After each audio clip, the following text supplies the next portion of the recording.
Hello friends, आपण मानक पाखरे एमिति एक शक्ति अछि जहा जानी आचंबित होई जिवे।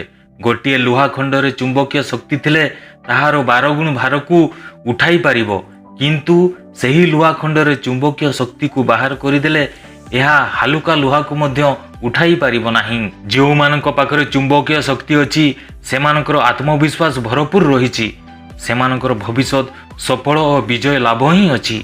अन्य पक्षरे जार चुंबकीय शक्ति नाही से जीवन रे भय हताश संदेह रे घेरी रुहे। प्राचीन कालरू केउ रहस्य शक्तिटी आपणक पाखरे लुचि रहिछि, सेही रहस्य शक्तिटी होउछि आपणकर निजर अवचेतन मन, सबकॉन्शियस माइंड, जहा अति चमत्कार कार्यकारी शक्ति अटे।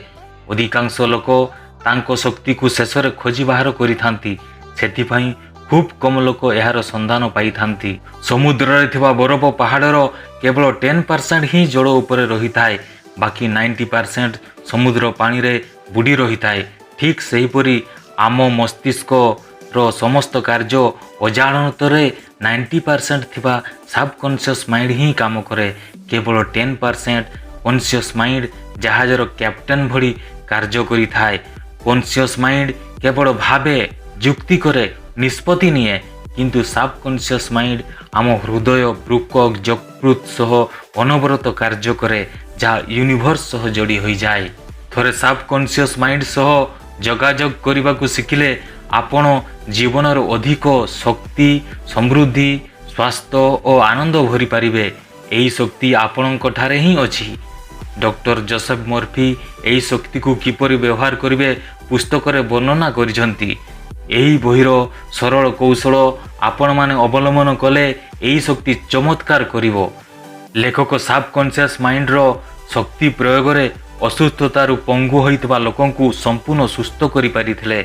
सबकॉन्शियस माइंड रो प्रयोग विश्वव्यापी सबुठारे समान, जेपरि विज्ञान रे समस्त सिद्धांत सबुठारे समान होइथाय। विशेष करी आमे आमर सबकॉन्शियस माइंड रो प्रयोग प्रार्थना करी पाई थाउ। यही प्रार्थना रे आपण प्रगाढ़ विश्वास रखिबा दरकार। बाइबल रे मध्य विश्वास को सरल, स्पष्ट और सुंदर भाव में कहा जाइछि। आमे सर्वशक्तिमान भगवान को ऊपर प्रगाढ़ विश्वास रखिबा उचित। आमे जेतेबेले तांकु प्रार्थना करूछु, आम प्रार्थनार उत्तर जे निश्चय मिलिबो, एथिरे मनरे कोनोसी संदेह रखिबा उचित नुहे। एही पुस्तक रे थिबा सबकॉन्शियस माइंड प्रयोगर नियम को पालन कले निहाती समस्त कार्य रे सफल प्राप्त करिबा एवं मनर दौत स्वभाव को चिन्हिबा एवं स्वीकार करिबा।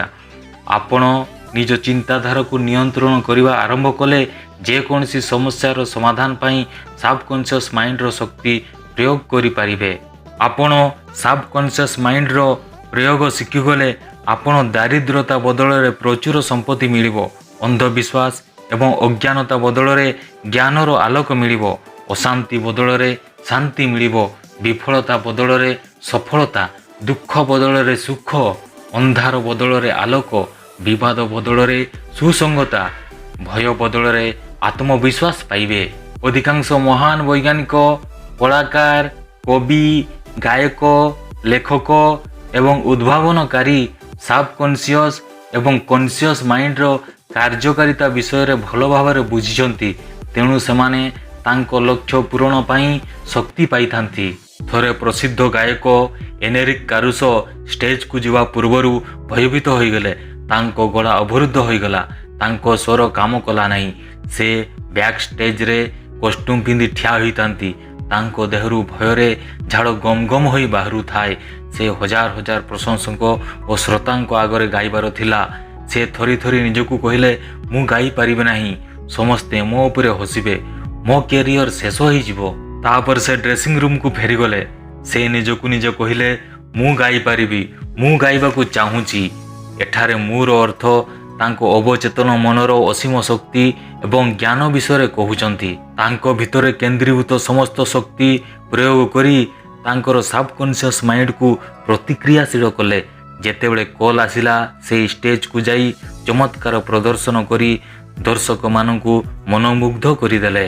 चेतन मस्तिष्क गोटे जहाजर कैप्टेन भली। कैप्टेन जहाजर कर्मचारी मानकु निर्देश देई थांती। कर्मचारी माने कैप्टेन को आदेश को ପାଳନ କରନ୍ତି।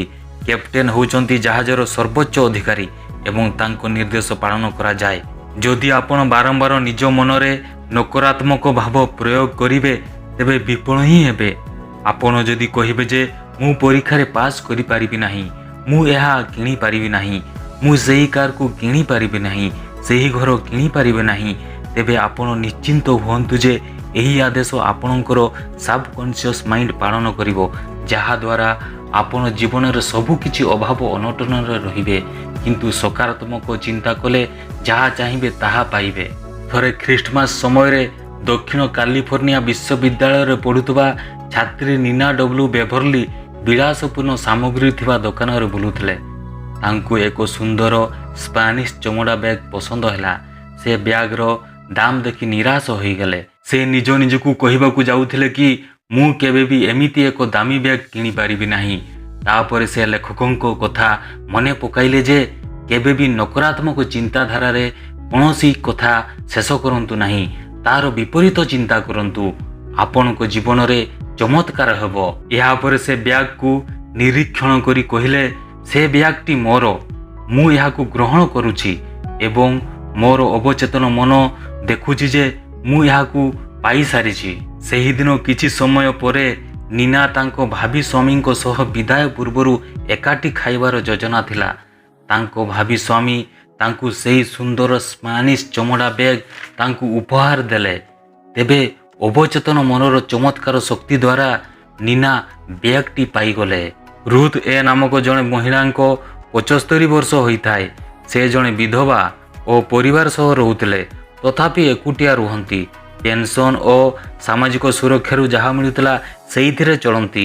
ଦିନେ ଲେଖକଙ୍କ ଅବଚେତନ ମନର ଶକ୍ତିକୁ ମନେ ପକାଇଲେ ଏବଂ ସେ ବାରମ୍ବାର କହିବାକୁ ଲାଗିଲେ ଯେ ମୋତେ ସମସ୍ତେ ଭଲ ପାଉଛନ୍ତି, ଚାହୁଁଛନ୍ତି।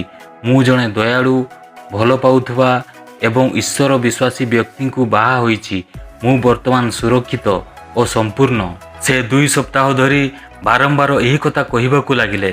ଦିନେ ଏକ ଅବସରପ୍ରାପ୍ତ ଫାର୍ମାସିଷ୍ଟଙ୍କ ସହ ଔଷଧ ଦୋକାନରେ ଦେଖା ହେଲା। ସେ ଦୟାଳୁ ଓ ଧାର୍ମିକ ସ୍ୱଭାବର ଥିଲେ। ସେହି ବ୍ୟକ୍ତି ତାଙ୍କ ଅବଚେତନ ମନର କଥାର ଉତ୍ତର ଦେଲେ। ସେମାନେ ବିବାହ କରି ଏବେ ୟୁରୋପକୁ ହନିମୁନ୍ କରିବାକୁ ଯାଇଛନ୍ତି। ରୁଥ୍ ପ୍ରାର୍ଥନାକୁ ହୃଦୟର ସହ ଆପଣାର କଲେ ଏବଂ ତାଙ୍କର ଦୃଢ଼ତା ଅବଚେତନ ମନ ଭିତରେ ପ୍ରବେଶ କଲା ଏବଂ ସେ ମନପସନ୍ଦର ସ୍ୱାମୀ ପାଇଲେ। ଯାହା ସତ, ଯାହା ସ୍ପଷ୍ଟ, ଯାହା ଠିକ୍, ଯାହା ଶୁଦ୍ଧ, ଯାହା ସୁନ୍ଦର, ଯାହା ଭଲ ଖବର, ଏଥିରେ ମୂଲ୍ୟବୋଧ ଓ ପ୍ରଶଂସା ମିଳିବ। ଏସବୁ ବିଷୟରେ ଚିନ୍ତା କରନ୍ତୁ ଏବଂ ନିଜ ସବକନସିୟସ୍ ମାଇଣ୍ଡକୁ ପ୍ରୟୋଗ କରନ୍ତୁ। ଫ୍ରେଣ୍ଡସ୍, ସବକନସିୟସ୍ ମାଇଣ୍ଡ ଉପରେ ଆପଣ କିଛି ଧାରଣା ପାଇଲେ। ଆପଣ ନିହାତି ସବକନସିୟସ୍ ମାଇଣ୍ଡର ପ୍ରୟୋଗ କରନ୍ତୁ, ଦେଖିବେ ଜୀବନରେ ନିହାତି ଉନ୍ନତି କରିବେ। ଫ୍ରେଣ୍ଡସ୍, ଏହି ଭିଡ଼ିଓଟିକୁ ଆପଣମାନଙ୍କ ସମ୍ପର୍କୀୟମାନଙ୍କୁ ସେୟାର କରନ୍ତୁ। କାଳେ ସବକନସିୟସ୍ ମାଇଣ୍ଡ ଉପରେ ସେମାନଙ୍କର ଧାରଣା ଆସିବ ଏବଂ ସବକନସିୟସ୍ ମାଇଣ୍ଡର ପ୍ରୟୋଗ କରି ସେମାନେ ଜୀବନରେ ବହୁତ ଉନ୍ନତି କରିବେ। ମୁଁ ଏହିପରି ମୂଲ୍ୟବୋଧ ଭିଡ଼ିଓ ୟୁଟ୍ୟୁବରେ ଆପଲୋଡ଼ କରିବି, ତେଣୁ ଆପଣମାନେ ଲାଇକ୍, ସବସ୍କ୍ରାଇବ୍ କରନ୍ତୁ। ଧନ୍ୟବାଦ।